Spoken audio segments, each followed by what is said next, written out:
Prezados alunos, sejam bem-vindos a mais um vídeo. Neste vídeo eu vou dar mais detalhes sobre I2C. Em especial vou falar o que acontece com as linhas SDA e SCL dentro das operações do protocolo I2C. Eu falei no vídeo passado que I2C permite comunicação bidirecional entre um mestre e vários escravos.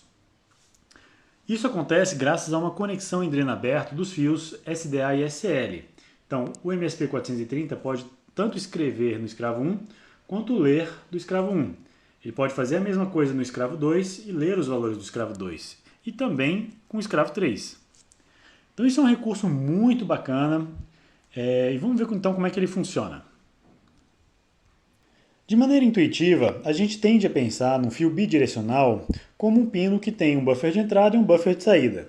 Então, dentro do mestre, que se comunica no barramento 2C, e um escravo, a gente sempre deveria ter, um buffer de entrada para replicar o sinal de entrada num bit de entrada e um buffer de saída quando a gente usa esse pino como saída.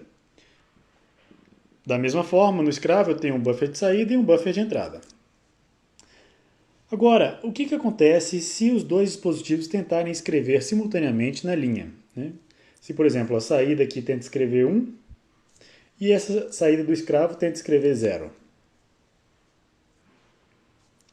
Nesse momento, se os dois tentarem drivar, se os dois tentarem escrever na linha simultaneamente com valores diferentes, o que vai acontecer vai ser um curto-circuito, já que eu tenho de um lado o VCC, a tensão de alimentação, e do outro lado o GND, a tensão de referência.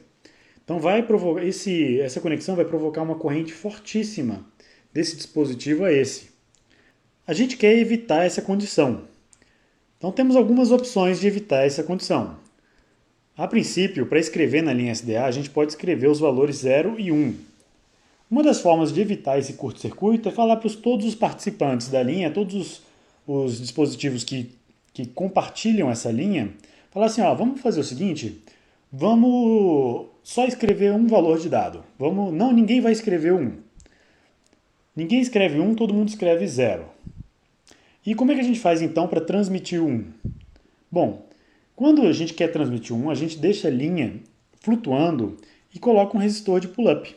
Que aí dessa forma, se eu não escrever nada, se eu deixar o fio flutuando, o sinal de SDA vai para 1. E quando eu quero escrever o 0, eu puxo a linha para 0. Então essas são as duas operações básicas de comunicação numa linha que é compartilhada entre mais de um escritor. Então a gente vai usar o equivalente a um switch, uma chave de abre e fecha. Na verdade ele é implementado como um transistor, mas aqui para simplificar vou considerar que é uma chave. Então se ninguém escreve nada na linha, se todo mundo deixa a linha em aberto, essa linha vai naturalmente para o valor do resistor de pull-up, para 3 volts. Quando o mestre quer escrever, ele puxa a linha para 0. Quando ele conecta essa linha aqui, ele puxa ela para 0 volts. Então eu vou ter aqui, evidentemente, uma corrente que passa desse resistor, enquanto eu estou transmitindo 0. Se os dois dispositivos escreverem simultaneamente 0, olha só, o mestre vai escrever 0 e o escravo vai escrever 0 também. Não tem problema, porque se os dois escreverem 0, não há um curto-circuito, já que os dois estão colocando o mesmo valor de tensão na linha. Somente quando os dois soltam a linha é que ela vai para 1. Eu gosto de fazer uma equivalência usando a metáfora do balão. Imagina um balão cheio de hélio, um balão que sobe naturalmente. Então, subir significa a linha ir para 3 volts, ser levada pelo resistor de pull-up. Se os dispositivos que querem se comunicar puxam o balão para baixo, é o equivalente a escrever 0 na linha. Então, se duas pessoas puxam o balão para baixo, isso não provoca nenhum problema. O balão não vai estourar se eu fizer isso. O balão só vai ficar embaixo. Se um dos dispositivos soltar o balão, ele não vai para cima, porque eu ainda tenho um dispositivo segurando o balão. Se todo mundo soltar o balão, é só então que o balão vai para cima e bate lá no teto. Então esse é o equivalente de um uso de um resistor de pull-up. Se eu não tivesse esse sistema, se eu usasse os drivers para escrever 0 e 1, o amplificador para escrever 0 e 1, eu teria uma seguinte condição. O balão poderia estar ou na esquerda ou na direita. Se o dispositivo da direita puxa para ele e o dispositivo da esquerda puxa para ele também, a gente tem uma condição de conflito. Os dois tentam escrever valores opostos e aí o balão explode, né? Ou seja, gera um curto-circuito. Então essa é uma coisa que a gente quer evitar. A gente quer evitar essa condição de conflito, fazendo então com que todos os dispositivos só escrevam um valor lógico na linha. Isso funciona muito bem para a linha de SDA, porque eu tenho um mestre que escreve nos escravos, e os escravos também podem escrever em SDA. Mas você pode pensar que o SL a princípio não precisaria disso, porque apenas o mestre escreve na linha de clock e todos os escravos fazem a leitura desse valor. Ou seja, o clock é unidirecional. Porém, o protocolo I2C ele permite a presença de vários mestres no mesmo barramento. Quando você conecta mais de um mestre no barramento, aí você tem na linha de clock mais de um escritor para a linha de clock. Nesse caso, também faz-se necessário o uso do resistor de pull-up e a conexão em dreno aberto. Essa conexão aqui da chave conectada no zero é chamada de conexão em dreno aberto, porque de fato ela é implementada com um transistor cujo terminal dreno, tem o dreno, a fonte e o gate. O dreno fica conectado à linha e a fonte fica conectada ao zero. Então ele conecta o dreno em fonte quando o gate é igual a 1. Essa conexão, quando o dreno fica flutuante, né, quando não há nada conectado nele, a gente chama de dreno aberto. Então por isso que a gente dá o nome dessa conexão de conexão em dreno aberto. Eu não vou entrar em tantos detalhes na parte analógica, mas a única coisa que vocês têm que lembrar aqui é que essa conexão ela gera uma certa capacitância na linha. E isso vai diminuir a velocidade que essa linha opera. Resumindo então, eu preciso de resistor de pull-up tanto na linha de SDA quanto na linha SCL. Para que a conexão em dreno aberto funcione, você precisa colocar o resistor de pull-up em ambas as linhas. Vamos dar uma olhada na velocidade de operação. Como eu coloquei um resistor de pull-up, a combinação de resistor de pull-up e aquela capacitância parasita dos transistores que chaveiam, né, o dreno aberto, fazem com que, quando eu solto a linha para ela ir naturalmente para 3 volts, né, para o valor de tensão que equivale a 1, lógico, ela demora um certo tempo para chegar em VDD, na tensão de alimentação digital. Isso faz com que a velocidade de operação da linha seja reduzida. E qual que é o máximo de operação?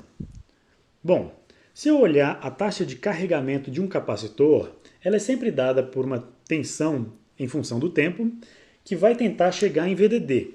E ela tenta chegar em VDD com a velocidade dada por essa equação aqui, 1 menos exponencial de menos t sobre RC, onde RC é o valor do resistor de pull-up e C é o valor da capacitância equivalente em toda a linha, ou seja, é a soma de capacitância de todos os transistores conectados, tanto do mestre quanto dos escravos.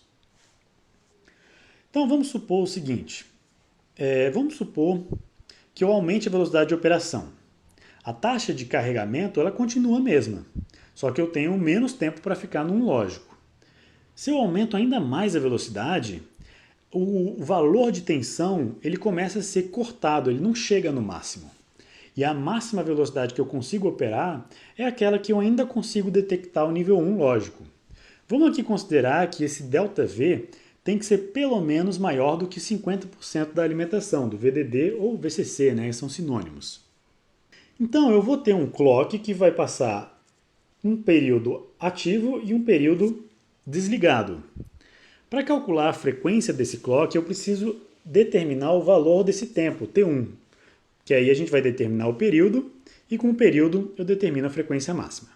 Então, dada a equação de carregamento do capacitor, eu quero descobrir qual é o tempo que essa tensão V de T aqui chega em pelo menos 50%. 50% é um valor relativamente difícil de calcular. Mas uma coisa que eu sei é que quando esse tempo chega no valor RC, ou seja, quando T chega em RC, eu tenho uma proporção aqui exatamente de 1. Então, eu vou ter E elevado a menos 1. Isso vai me dar um valor de V de T1 de 63% de VDD. Vamos considerar que isso aí já é suficiente para o receptor receber o 1 lógico. Esse tempo, então, determina a frequência máxima de operação, que é dado por 2 vezes T1. Então, a frequência máxima é 1 sobre o período, e o período é 2 vezes T1. Então, 2 vezes RC. Se eu considerar um resistor de pull-up de 10 kΩ e uma capacitância parasita total na linha de 125 picofarads, a gente vai chegar à conclusão de que a linha pode operar no máximo até 400 kHz. Abaixo disso, tudo bem. Acima disso, a linha já não funciona mais. Então aqui está um compromisso muito interessante do barramento I2C. Eu consigo fazer vários dispositivos conectarem ao mesmo barramento, ou seja, eu consigo pendurar vários escravos no mesmo barramento, mas quanto mais periféricos eu coloco no barramento, mais lenta vai ser a operação da linha. Por quê? A capacitância vai aumentar. Quanto mais periférico eu conecto, maior será a capacitância total na linha. Vamos ver as operações de um bit agora. Um mestre conectado na linha com 2 escravos, todo mundo vai estar conectado então no barramento, conectando SDA em SDA e SL em SL. A gente tem algumas regrinhas para transmitir bits nessa linha. Vamos considerar aqui que o SDA só é constante, ele fica constante enquanto o clock for 1. E o SDA só pode mudar quando o clock for 0. Ou seja, é um sistema de comunicação baseado em pulso e não em flanco. Quando o clock vai para 1 e ele fica em 1, o SDA é válido. Eu posso fazer a leitura de SDA em qualquer instante enquanto o clock for 1. Quando o clock for para 0, o SDA pode variar livremente. Eu tenho 2 comandos especiais que quebram essa condição. Aqui eu estou falando que o SDA deve ser constante enquanto o clock for 1. Mas, se SDA variar, eu tenho essas 2 condições aqui, que são a condição de start e de stop. Para ter uma condição de start, eu faço SDA gerar um flanco de descida enquanto o clock for 1. Para ter uma condição de stop, eu faço SDA ter um flanco de subida enquanto o clock for igual a 1. Vamos ver isso aí na prática. O estado de ausência de comunicação na linha é quando tanto o clock quanto o SDA estão em 1. Esse é o estado de ausência de comunicação, é o silêncio na linha. Quando eu gero um flanco de descida enquanto o clock estiver em 1, isso aqui significa um start. Então eu inicio a comunicação com um start. Para transmitir um bit de informação, eu faço então o bit ir para o valor que eu quero transmitir, seja ele 0 ou 1, e faço o clock bater. O clock só vai para 1 quando o bit estiver estável, ou seja, ele não está variando. Quando o clock vale 0, eu posso mudar o valor de SDA. Quando o clock vale 1, o SDA é fixo, ele é constante. Então eu só posso mudar o valor de SDA quando o clock vale 0. Essa operação de transmitir um bit, ela é feita em conjuntos de 8 bits, ou seja, de 1 byte. Eu sempre começo do bit mais significativo. Então eu mando sempre primeiro o bit mais significativo, o MSB. E mando por último o bit menos significativo, o LSB. Essas são as operações de transmissão de bits. Toda vez que eu bato um clock, toda vez que o clock vai para 1, eu transmito um bit. Ao final da transmissão de 1 byte, ou seja, de 8 bits, o escravo deve responder com um ciclo de acknowledge. Então, depois de ter batido 8 vezes o clock, o mestre deve bater uma 9ª vez o relógio, e nessa 9ª batida do clock, o escravo deve responder com acknowledge ou não. Então, o mestre ele solta a linha de SDA, então a linha de SDA sobe naturalmente para 1, enquanto o clock vale 0. Nesse momento, o escravo pega a linha para ele, se ele entendeu que a mensagem é para ele, ele pega a linha e puxa ela para 0. Na hora que o escravo puxa a linha para 0, ele está sinalizando que ele entendeu a mensagem. Essa é uma mensagem que a gente chama de acknowledge. É um bit, é o 9º bit de cada transmissão de 1 byte. O mestre então bate o ciclo de clock e o escravo solta a linha.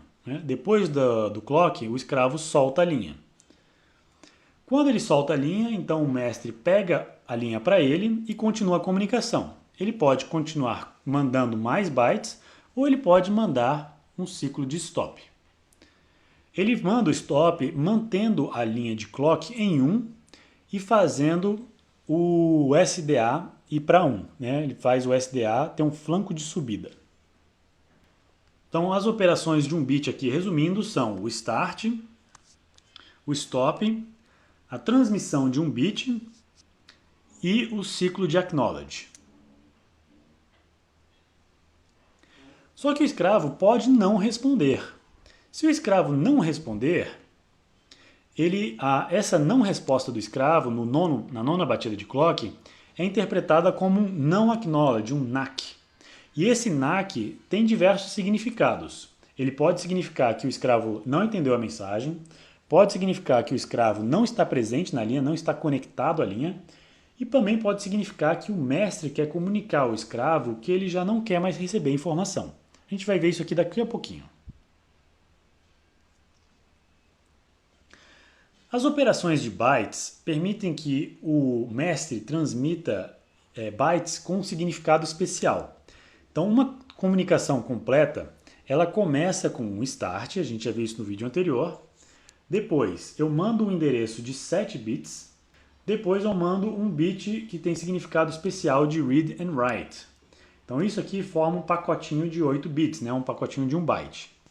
Após cada conjunto de 8 bits, a cada byte, o escravo deve responder com acknowledge. Essa primeira etapa é traduzida da seguinte forma. Então, eu vou manter depois do silêncio, né, enquanto a linha está em silêncio, o mestre vai lá, puxa a linha de SDA para 0, pegando a linha para ele. Então ele deu uma sinalização de start. Ele vai mandar os 7 bits de endereço, então do endereço 6 até o endereço 0, começando do mais significativo. Vamos ver um caso prático aqui. Se o escravo tem endereço 5A, esse 5 é traduzido como 01, vamos lá, 0101 é o 5 e o A é 1010. Como o endereço é de 7 bits apenas, eu vou ignorar esse bit mais significativo e vou transmitir apenas os 7 bits menos significativos. Então vamos lá, eu vou transmitir 1 aqui, 0 aqui, 1 aqui, 1 aqui, 0, 1 e 0. Tornando a linha de dados dessa forma aqui, ó, vamos lá. Então eu transmiti 1, 0, 1, 1, 0, 1, 0. Então eu mandei o 5A. O último bit tem um significado especial de leitura ou escrita. Como eu mandei 0, significa que é uma escrita, é um W, né? Um write. Por fim, tem o ciclo de acknowledge, aqui o escravo respondeu que entendeu a mensagem. E depois vem a linha de dados. Então eu vou repetir 8 batidas de clock para mandar os dados aqui embaixo. O mestre pode optar também em fazer uma leitura nessa linha. Nesse caso, ele vai mandar o endereço do escravo com um comando de read. E o comando de read é a sinalização de 1. Tem algumas implementações de I2C que consideram o bit, né, de read and write como parte do endereço. Isso está errado, tá, gente? Um periférico não tem mais de um endereço. O endereço é dado em 7 bits e o último bit do primeiro byte enviado tem o significado especial de read and write.